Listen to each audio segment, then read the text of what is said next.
嘿，大家伙儿早喽！4月3号，星期一，新的一周啊。今天是我第2个训练日。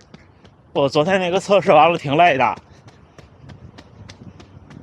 回头再跟大家详细分享这个测试，因为是一个初期的小项目，还是很让我惊讶啊。跟大家简单说一下背景。前2年在北京一个室内的地方做最大摄氧量测试，我视频有，大家可以搜一下。测出来的最大心率189，大概的乳酸阈值的配速3分39，乳酸阈值的心率是172，是在一个比较就是设备啊什么的都比较的高级的环境下测的。然后昨天简单跑了一个不到10公里，其实原理是一样的，就是模拟这个越来越顶。然后通过这个模型算出来呢，这3个数是一样的。而且昨天我也跟大家说了，我没有跑到189的心率，其实它是一个估算。所以这我还觉得挺有意思。我觉得未来这些东西就越来越准确吧。现在好些东西其实是不准确的，不光是推算数据，甚至直接测量的数据，好多都是不准确的。咱们今天聊聊数据，聊聊比赛啊。今天把这双鞋穿上了啊，还记得这双吗？飞影的 PB 2.0，后来出的配色，它是一双绿的，一双红的。然后我现在是混着穿的，挺有意思的。行，那咱一会儿聊啊。这个周末就是副中心的马拉松了，对吧？可能稍微有一些热了哈。昨天聊设备，其实数据这事儿啊，对于大多数人来说，真正的作用是帮你在比赛中更加的有信心，和在比赛中更加的心里的踏实一些。比方说，大家看我东京马拉松最后那1公里，大概跑一跑，我就能感觉到，哎，我的完赛成绩是多少。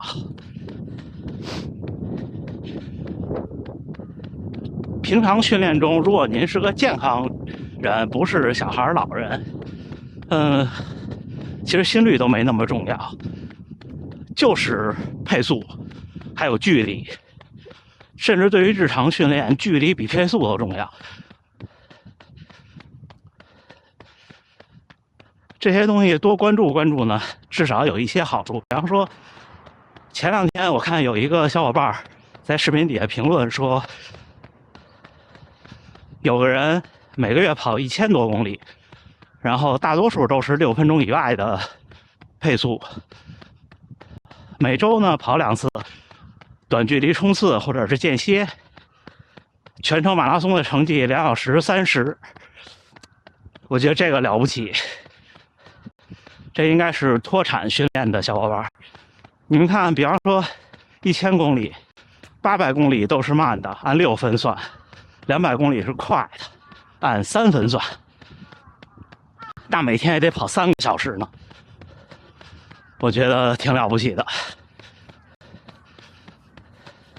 这都不是我事先准备好的，就是跑多了，大概齐你一算，心里就有底。刚才我说好多数据其实就算是直接记录的也不准确，就比方说像垂直振幅这种东西，看起来很容易吧，其实不容易。首先我明确一个观点啊，只要是在手表上测这些，不管是苹果还是现在的佳明，基本上都是推算，自己跟自己比比就行了，别轻易相信，也别横向比较。比方说，您拿您的出题时间去看一些体育科学的书，跟专业运动员一比，哎呦，挺厉害，那可能是盲目自信了。像现在我的垂直振幅是来源于脚上的 stride， 这也不准。大家想啊，那怎么能够通过脚的运动就能知道你的垂直振幅呢？它也是要算的，它都是一个经验科学，就是像现在的人工智能一样，它统计了，比方说10000个人，然后得出一个公式，也就是这样。像最准确的，比方说心率带绑在胸上的，能测垂直振幅的，或者是别在后腰的这种，它其实也是受上下的，比方说你有惯性啊，你不可能很稳定的，都是要有一些算法去去掉一些噪音数据。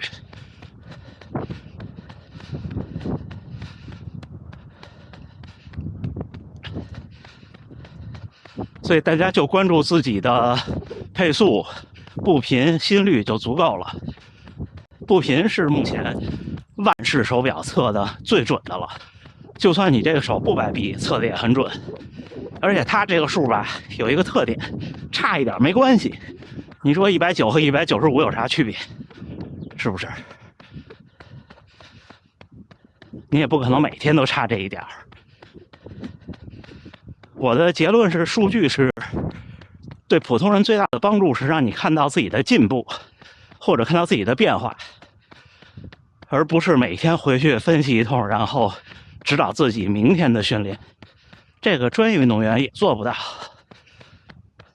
我之前说今年想去非洲，或者明年想去肯尼亚，也是因为想找到那种更纯粹的跑步的感觉。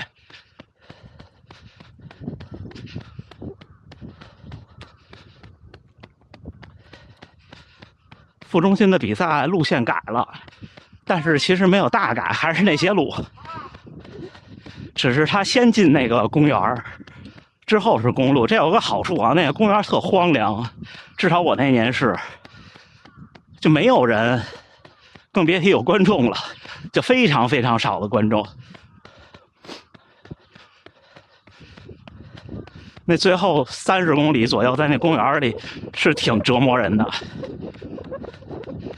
一开始呢，先不累的时候，好像12公里以后就进公园了吧，先把公园跑完。那路挺平的，而且挺宽的，就是有所有公园的问题，都是有一些弯曲的小径。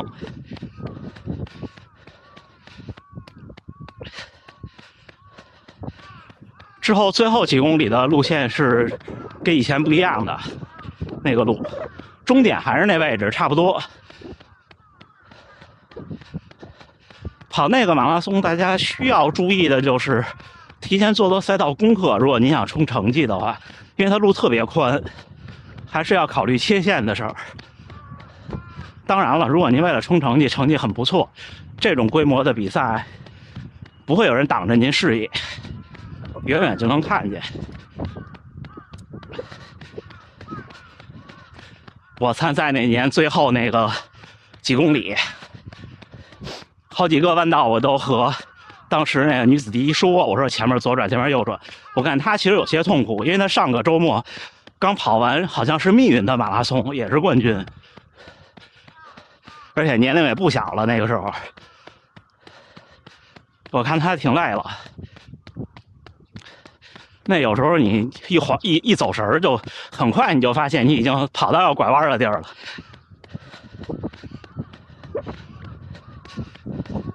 不过最后几公里是公路会好一些啊，市民比较热情。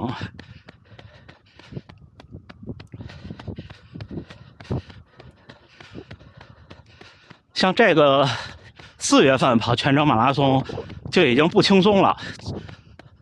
昨天的厦门马拉松，我看评论区的小伙伴报喜的没有报忧的多，很多都是就炎热呀，或者是抽筋儿、跑崩。这就是说明马拉松的赛场上其实很难有奇迹。有时候你觉得特别好了，但是其实并不是，需要积累。其实你看我现在的训练的状态，不管是现在的心率、配速等等，其实和我几年前差别不是特别大，没有质的差别。就包括我现在的体感。但是马拉松的最后15公里、16公里，就完全跟几年前不一样，完完全全的不一样。没有足够积累的话，基本25公里之后就开始不行了，就有抽筋儿的感觉。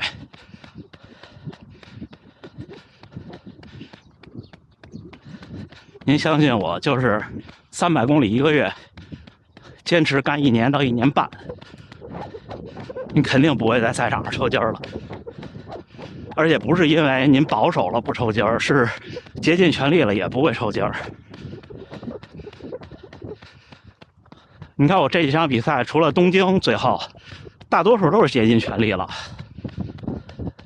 最后你的感觉就是你没劲儿了，你不能再快了。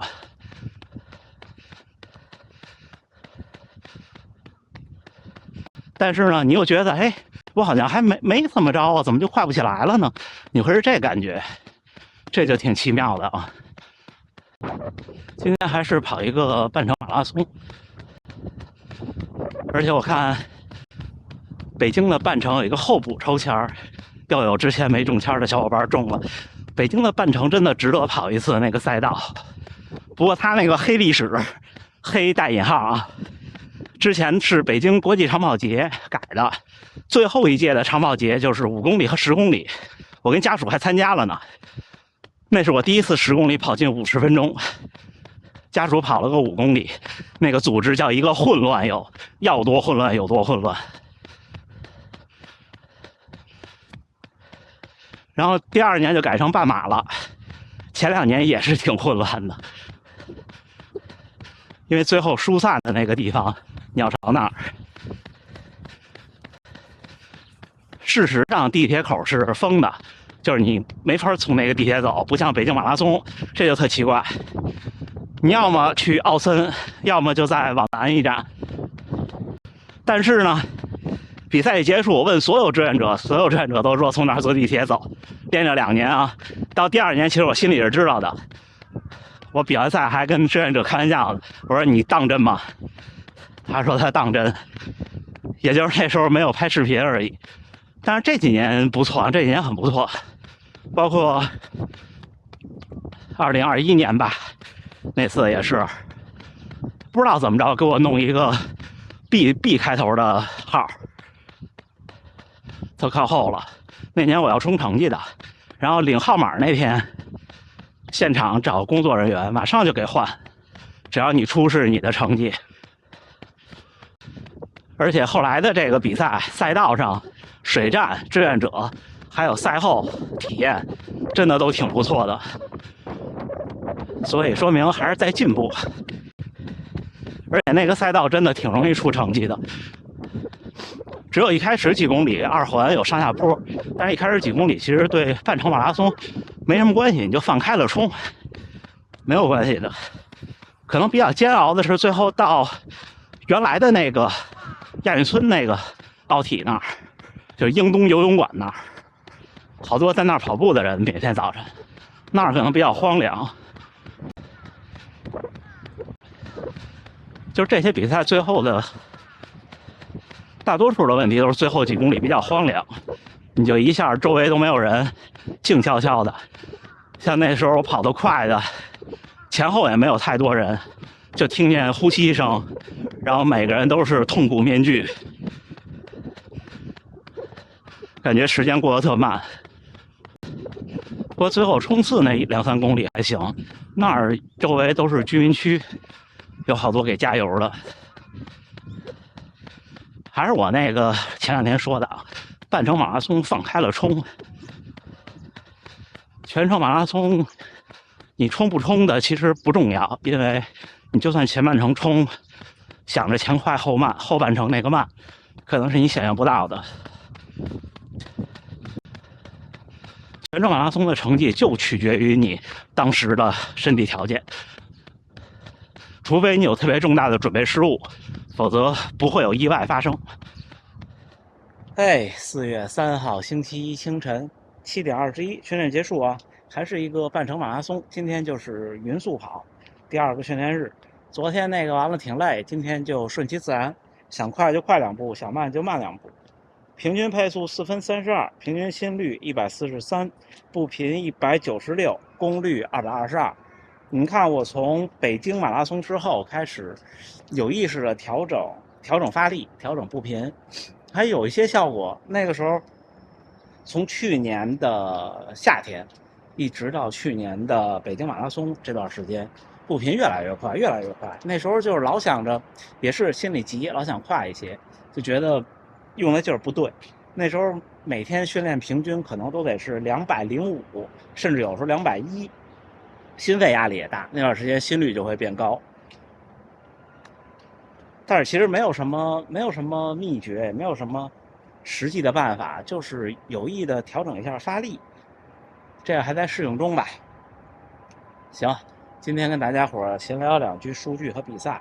还是那句话，数据是让你长年累月的看到自己的变化和进步，并不是数据让你变强或者进步，而是你进步了，你的数据更好看了，你知道吧？就是你每天只看数据是没有用的。每天大家看到分析数据再训练再有用，最根本的是他练了。但是马拉松这个事儿，长距离的项目一定是可以勤能补拙的，就是并不会因为说谁更科学一点，谁就能一下子大幅的领先那些相对笨拙的人。因为一切其实我觉得在2小时30的成绩以外的选手，业余选手都是靠积累和跑量堆起来的。科学训练只能提升绝对配速，就像我昨天说我的绝对速度不行一样，我相信我要经过一些绝对速度的专项的科学的训练，我是可以变快的。但是它在马拉松赛场上真的有多大用吗？不好说，不下定论啊。行吧，那还是祝大家能努力生活，健康平安。这又是一个备赛周，周末参加服中心马拉松的小伙伴开始准备起来，是不是？加油干，祝这周一切都顺利。那咱明儿见。